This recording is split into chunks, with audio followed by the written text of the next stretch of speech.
ध्यानाभ्यास के लिए कृपया अपने नेत्रों को बंद कर लीजिए।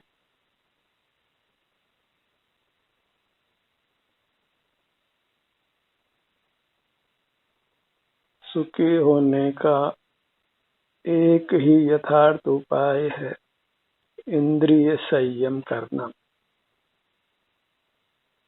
मूर्त पदार्थों को नहीं देखना, जानना, कुछ भी विचार नहीं करना और उसके लिए अपने सन्मुख रहना।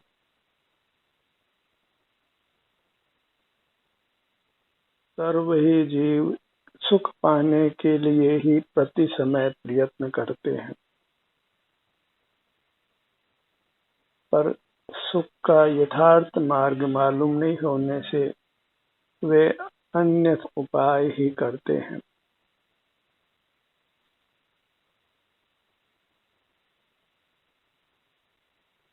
मूर्त पदार्थ इंद्रियों से सहज जानने में आते हैं। सहज ही उनके प्रति राग द्वेष होता है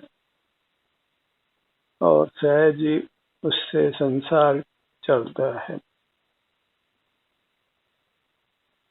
और इस परंपरा को रोकने के लिए मूर्त पदार्थों को देखना, जानना बंद करना है, विचार करना बंद करना है और उसके लिए अपने सन्मुख रहना है।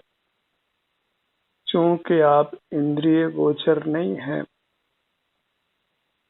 अंतर्दृष्टि से अपने शरीर में होने वाले सुख दुख से ही पहचानना है। अपनी प्रतीति अंतर्दृष्टि से अपने में होने वाले आराम वेदना रूप से ही होती है। जब भी हम अंतर्दृष्टि करते हैं तो सिर से पांव तक या तो आराम की स्थिति होती है या फिर वेदना का अनुभव होता है और उसके साथ ही ये मैं हूँ ऐसी प्रतीति होती है। और अंतर्दृष्टि करते समय मूर्त पदार्थ जानने देखने में नहीं आते और मोक्ष मार्ग बनता है। जो मूर्त पदार्थ देखने जानने में आते हैं वही कुशील परिणाम है।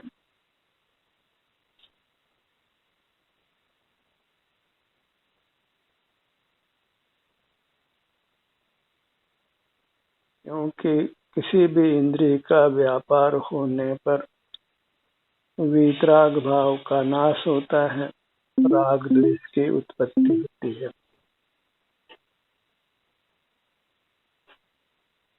और इसका कोई अपवाद नहीं है। जो जीव गहन ध्यान का अभ्यास करते हैं वे भी जब अब इंद्रियों का व्यापार करते हैं, बाह्य पदार्थों को देखते जानते हैं, तो उनको भी राग की उत्पत्ति होती है, उनके वीतराग भाव का नाश होता है। कोई अपवाद नहीं है।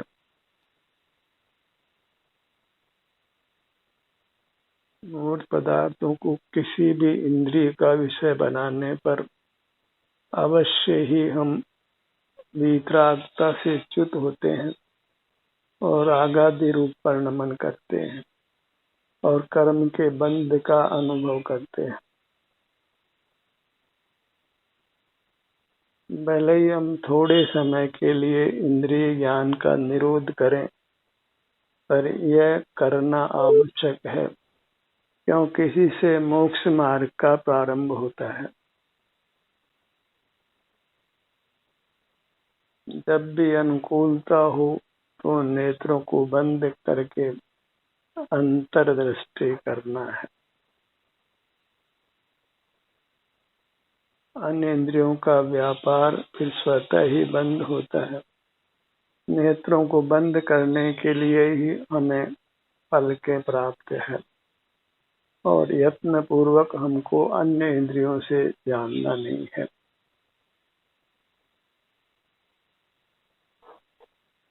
अपने ध्यान को अपने ही अमूर्त काया में सिर से पांव तक लगा कर रखना है। इसी से हमको उत्तम सुख का अनुभव होता है, वीतरागता का अनुभव होता है और हम मोक्ष मार्गी होते हैं। जहाँ मनुष्यों को ही नाना दुख रहते हैं तो और निम्न योनियों के जीवों के दुख की क्या कथा है। इस प्रकार संसार दुख स्वरूप है ऐसा निर्णय कर संसार से मुक्त होने के लिए इंद्रिय संयम करना योग्य है, और वह इंद्रिय संयम यत्न से ही होता है। और यत्न तो हम करते ही हैं, पर बहिर्मुख रहकर जो हम यत्न करते आए हैं उनका हमको संस्कार है, इसलिए वो यत्न हम सुगमता से कर लेते हैं। पर अंतर्मुख रहने के यत्न का हमको संस्कार नहीं है, अभ्यास नहीं है, इसलिए अंतर्मुख रहने के लिए हमें यत्न की आवश्यकता होती है। हम यत्न से ही अपने सन्मुख रह पाते हैं। पर यदि हम अपने सन्मुख रहने का यत्न करते हैं तो भले ही धीरे धीरे अंतर्मुख रहने का समय बढ़ता जाता है और बूंद बूंद करके घड़ा भर जाता है। इस प्रकार वह क्षण आ जाता है जब हम सतत अंतर्मुख रह पाते हैं। ध्यान की निरंतरता बनती है और उससे सकल कर्मों का नाश होकर जीव परमात्मा हो जाता है।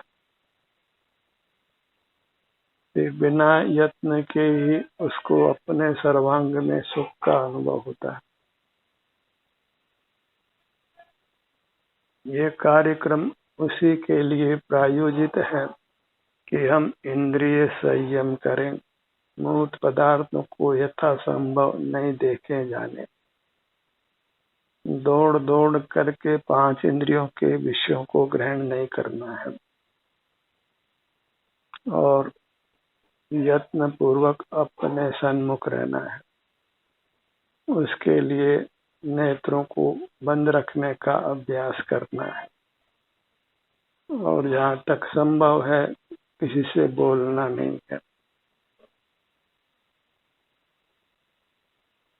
विपश्यना ध्यान में 2 ही प्रधान शर्तें रखते हैं कि आपको नेत्रों को बंद रखना है, एक आसन से बैठकर मौन रहना है,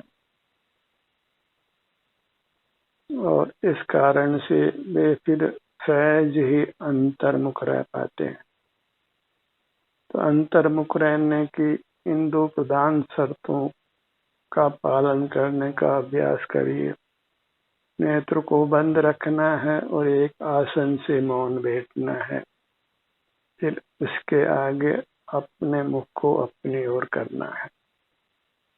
अपने में जो भी घट रहा है उसको स्वीकार कर लेना है। वह अपना उपभोग है।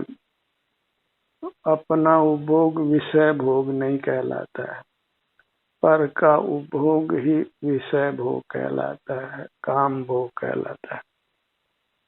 5 इंद्रियों के विषय काम भोग रूप हैं और उससे जीव का संसार चलता है। चाहे मूर्त पदार्थों का आप रंग देखें, गंध सूंघे, रस चखें, उनका स्पर्श छुए,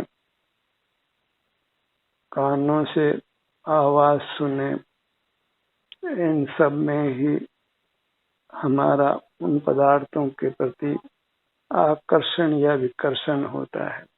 वे सुहावने या सुहावने लगते हैं और राग द्वेष की उत्पत्ति होती है। कदाचित स्वस्थ होते हैं तो विषय सुख अनुभव में आता है, अन्यथा तो दुखों की भरमार ही लगी रहती और विषय सुख पाकर फिर स्वास्थ्य नष्ट हो जाता है। इस प्रकार इंद्रिय ज्ञान में रहकर जीव नाना दुख ही भोगता है और मनुष्य तो कभी होता है अन्यथा हीन योनियों में ही ये संसारी जीव परिभ्रमण करते हुए असह्य दुखों को भोगते हैं। क्षुद्र जंतु अल्पकाल में ही मरण को प्राप्त होते हैं। अपने ध्यान को अपने मूर्त के सन्मुख रखिए। अधिक समय तक तो हम नहीं रख पाए, पर थोड़े समय के लिए तो अपना मुख अपनी ओर रख ही सकते हैं, और वह थोड़ा समय ही बीज की तरह फिर प्रस्फुटित होता है और बरगद की तरह विशाल हो जाता है, पूर्णता को प्राप्त हो जाता है।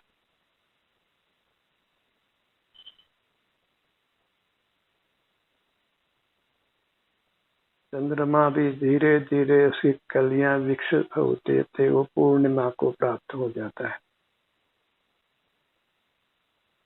ऐसे ही जब हम अंतर्मुख रहने का प्रयोग करते हैं, अपने ध्यान को नेत्र बंद कर अपने किसी अंग पर उपांग पर लाते हैं, तो फिर इंद्रिय संयम होता है, और वह इंद्रिय संयम बढ़ते बढ़ते महाविरति का रूप ले लेता है, और जीव निरंतर समाधि की स्थिति में रहकर परमात्मा हो जाता है।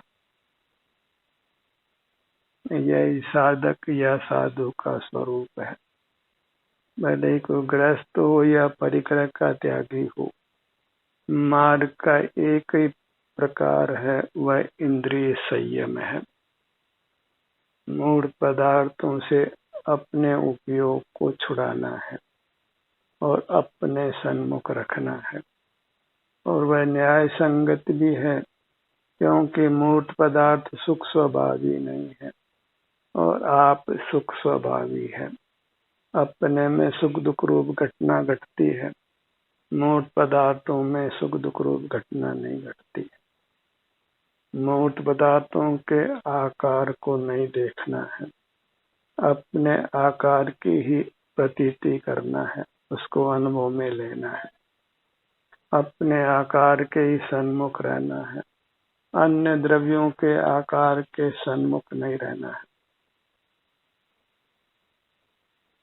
और मूर्त पदार्थ ही जानने में आते हैं, तो मूर्त पदार्थों के आकार के सन्मुख होकर हम उनको देखते हैं, सूंघते हैं, चखते हैं, छूते हैं, उनमें होने वाली आवाज को सुनते हैं, तो वह सब का सब असंयम है।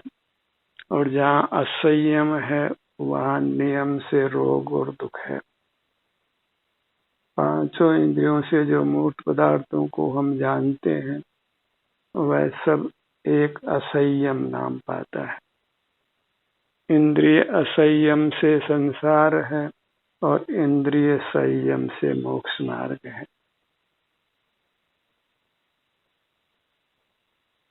हमें तो पल पल क्षण क्षण अपने सन्मुख होने का यत्न करना है।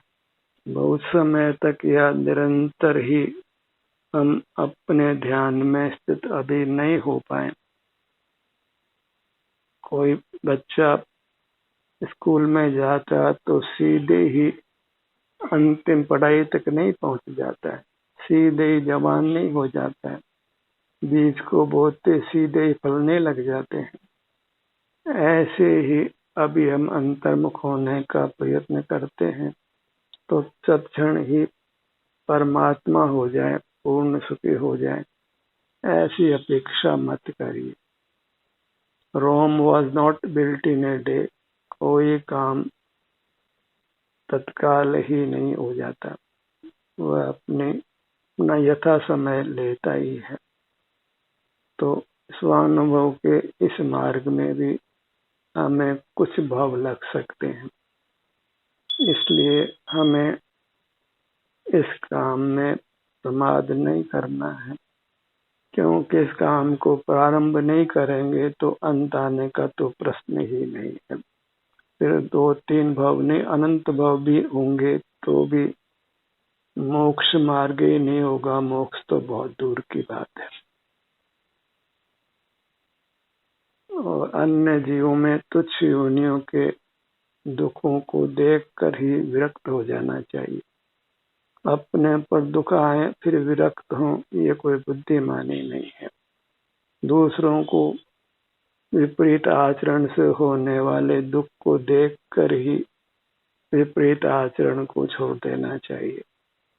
सिगरेट पीने वालों को कैंसर होता देखकर ही सिगरेट पीना छोड़ देना चाहिए। ये नहीं है कि हम सिगरेट पिए कैंसर और उसके बाद कैंसर को छोड़ें। जगत के जीवों को महा दुख में देखकर, महा कष्टों में पड़ा देखकर हमें उन कष्टों से बचने के लिए इंद्रियों पर लगाम लगाना है। माने मूर्त पदार्थों को देखना जानने पर रोक लगानी है, विचार करने पर भी रोक लगानी है और उसके लिए अपनी शरण में आना है। शरण आपको आप, जो अपनी दिव्य काया है इसको परमात्मा स्वरूप स्वीकार करना है, लोक में सर्वोत्तम स्वीकार करना है, मंगल स्वीकार करना है। मंगल जो पाप को गलाए और सुख को लाए उसको मंगल कहते हैं और उसी को शरण मानना है। यही उत्तम है, यही मंगल है। और इस प्रकार अपने ही शरण में, अपनी ही छत्र छाया में रहना है और बाहर तो कहीं छाया है ही नहीं। बाहर तो आतप है, धूप है, प्रतिकूलता ही प्रतिकूलताएं हैं। अपने ध्यान को अपने ललाट भाग पर लाइए।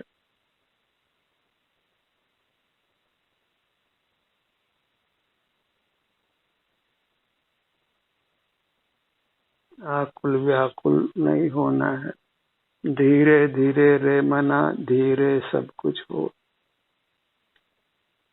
जितना भी आप प्रयास कर पाते हैं उतना प्रयास करिए। आदि और रूखी भली सारी तो सब जाए। हम तो निरंतर अंतर्मुख नहीं रह पाते हैं, तो अंतर्मुख रहने का प्रयत्न ही नहीं करें, यह कोई मार्ग नहीं है। हम निरंतर अंतर्मुख नहीं रह पाते हों तो भी जितना अंतर्मुख रह सकते हैं उतना अंतर्मुख रहिए।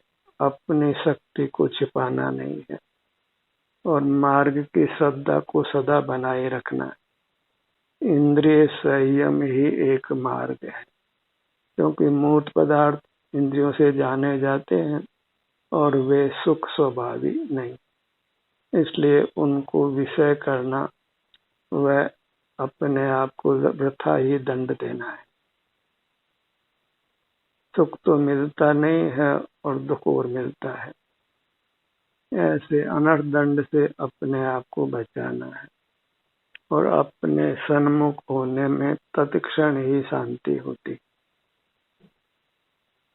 अपने ध्यान को अपने सिर के भाग पर लाइए, मस्तक का भाग।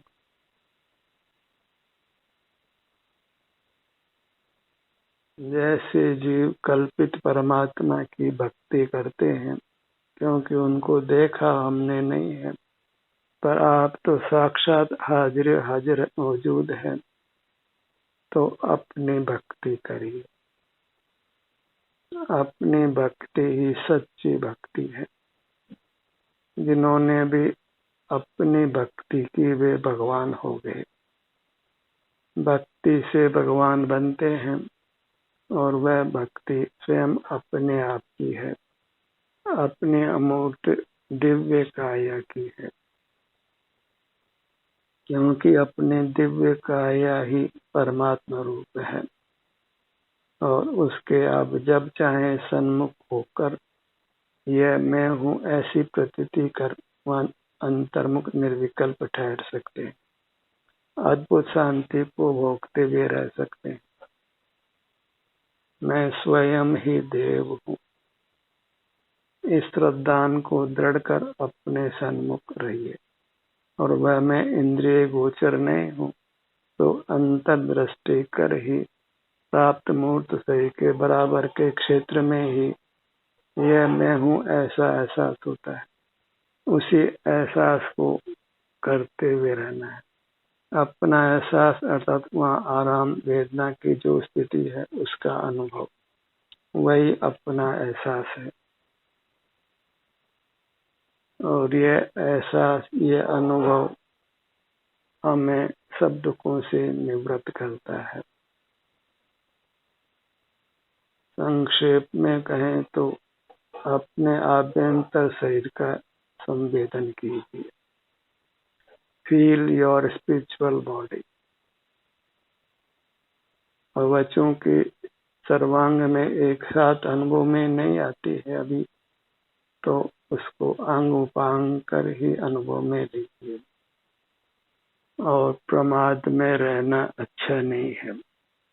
बहिर्मुखता को ही प्रमाद नाम मिलता है, तो बहिर्मुख नहीं रहना चाहिए।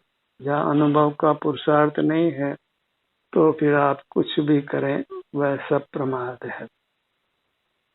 अनुभव की दशा ही अप्रमाद की दशा है। से सब दशाएं पुरुषार्थहीन है, सब नपुंसक पुरुषार्थ है, नपुंसक परिणाम है। उनसे मोक्ष की उत्पत्ति नहीं होती है। स्वानुभव ही एक पुरुषार्थ है जिससे मोक्ष रत्न की प्राप्ति होती है।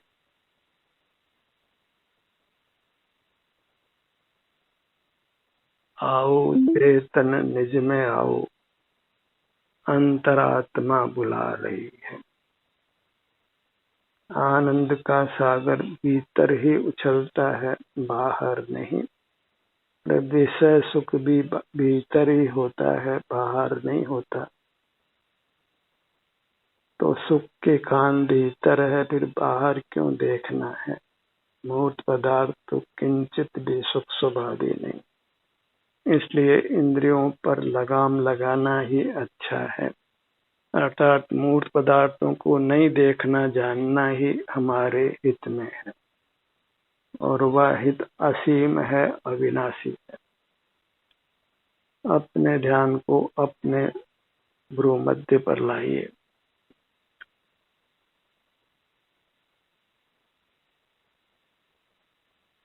क्षण भर के लिए अपने सन्मुख आइए।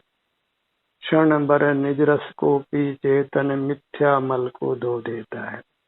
क्षण भर अपने सन्मुख आने से शांति को प्राप्त कर अपने भ्रम को नष्ट कर देता है।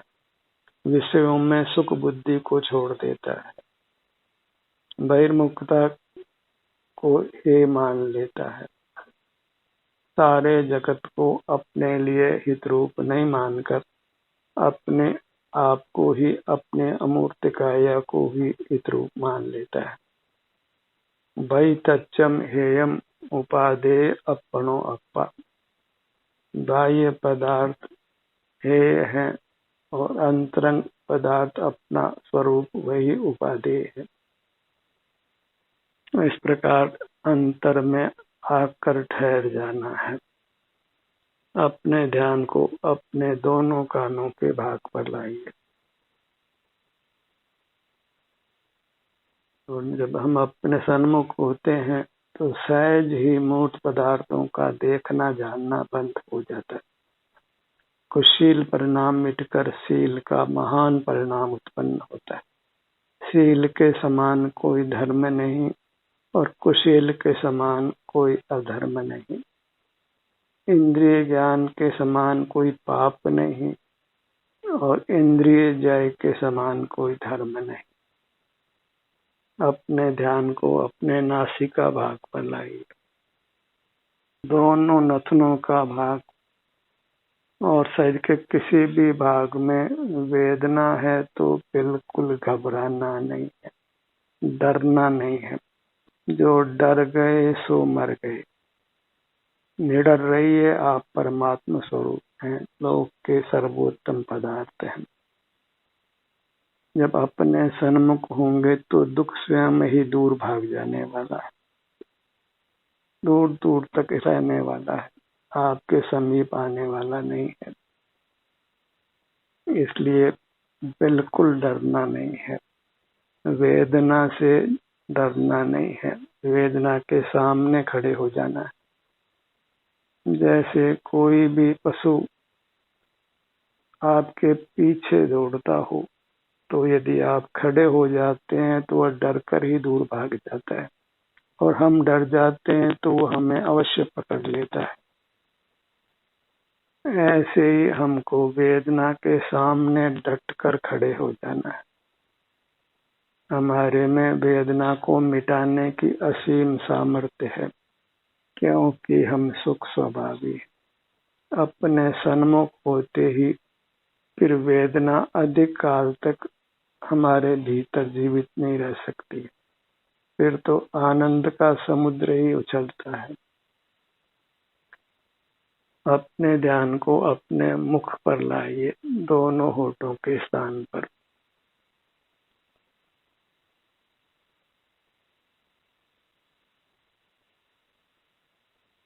जो अपने महिमा ग्रहण करते हैं वे अपने सन्मुख रहकर प्रकट महिमावंत हो जाते हैं।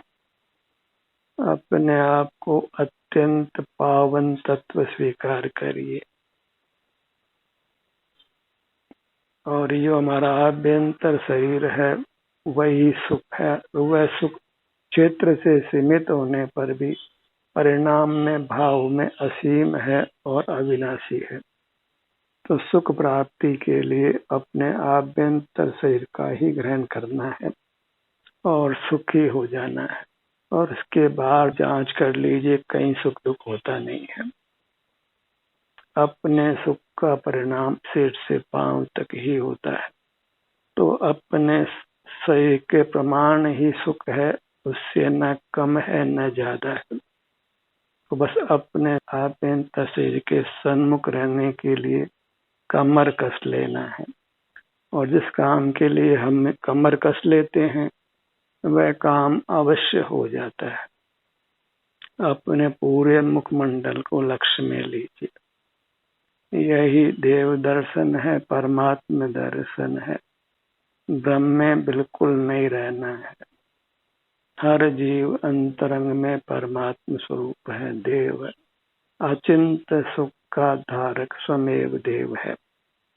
बस अपने मूर्त के सन्मुख रहकर अपने देवत्व को, असीम सुख को भोगना है।